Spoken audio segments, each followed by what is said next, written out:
Assalamualaikum warahmatullahi wabarakatuh. Selamat siang Dewan Juri yang terhormat. Salam sejahtera untuk kita semua.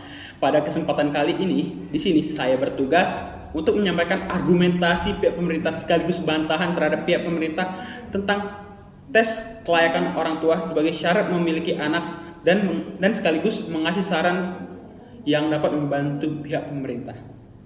Pertama, saya akan memberikan sanggahan terhadap begini. Apabila pihak pemerintah memberikan tes kelayakan kepada orang tua, jika orang yang mengikuti tes tersebut dinyatakan oleh pihak pemerintah belum layak untuk memiliki anak, maka apakah calon orang tua tersebut ini bakal menyetujui dan menuruti saran tersebut? Dan juga untuk surat tidak layak, untuk menyurat tes kelayakan mempunyai anak tuh.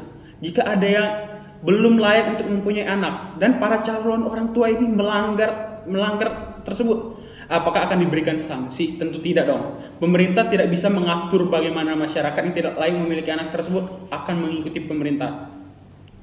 Kedua, pemerintah juga tadi mengatakan bahwa pola asuh yang buruk juga datang dari faktor lingkungan keluarga orang tua. Namun, dengan diadakannya tes kelayakan ini, pemerintah seolah menganggap bahwa pola asuh yang buruk selalu datang dari orang tua yang buruk pula.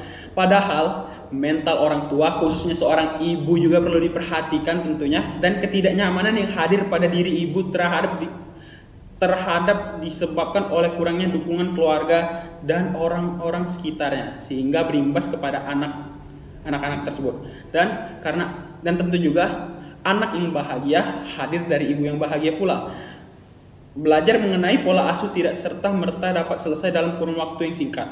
Menjadi orang tua berarti siap belajar seumur hidup. Tugas pemerintah adalah menyiapkan generasi muda untuk memiliki banyak informasi mengenai edukasi seks, pernikahan, keluarga. Bukan melalui tes uji kelayakan dengan dalih pertanggungjawaban pada masyarakat demi pola asuh yang baik dan meminimalisir anak-anak yang temperamental, abusif, kasar, dan memiliki trauma karena perbuatan dan pola asuh yang negatif dari orang tua yang menurut pemerintah kurang siap untuk memiliki anak.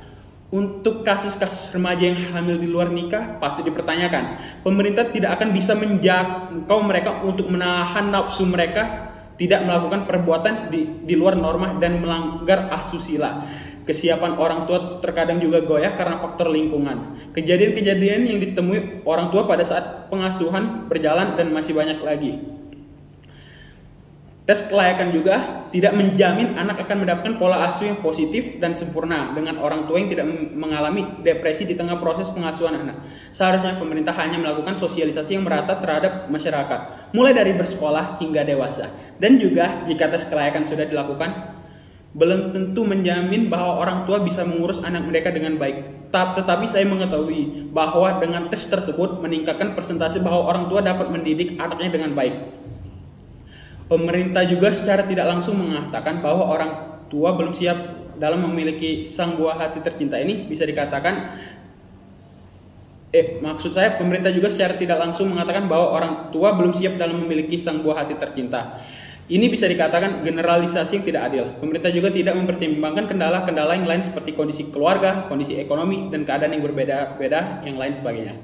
Saya mengetahui maksud pihak pemerintah itu baik, tapi tolong dipertimbangkan dalam tes kelayakan tersebut, karena ini langkah yang kurang tepat. Sebaiknya pemerintah mengganti tes kelayakan menjadi cara mengasuh anak yang baik atau langkah-langkah yang tepat untuk mengasuh anak agar sang buah hati kita itu berbahagia tentunya. Dan juga sebagian besar kasus salah satu anak di Indonesia disebabkan karena hubungan keluarga yang tidak harmonis atau bisa disebut KDRT dan perceraian. Dan juga rata-rata penyebab terjadinya kasus-kasus KDRT dan perceraian itu dikarenakan faktor ekonomi. Maka daripada itu, pemerintah sebaiknya lebih memperhatikan kesejahteraan baik di bidang ekonomi, pendidikan, dan lain sebagainya.